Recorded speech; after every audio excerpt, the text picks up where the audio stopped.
حضور نے فرمایا کہ کوئی شخص جب گناہ کر رہا ہوتا تو اس کے دل میں ایمان نہیں ہوتا.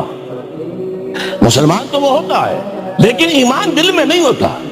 لا یزنی الزانی حین یزنی وہو مومن، کوئی زانی حالت ایمان میں زنا نہیں کر سکتا. ولا یسرق السارق حین یسرق وہو مومن، کوئی چور حالت ایمان میں چوری نہیں کر سکتا. ولا یشرب الخمر حین یشرب وہو مومن، کوئی شرابی حالت ایمان میں شراب نہیں پیتا. ایمان بھی ہو اور پھر بھی گناہ ہو جائے، پھر ایمان کی کیا قدر و قیمت ہے؟ ایمان نہیں ہوتا اس وقت، تبھی وہ گناہ کرتا ہے.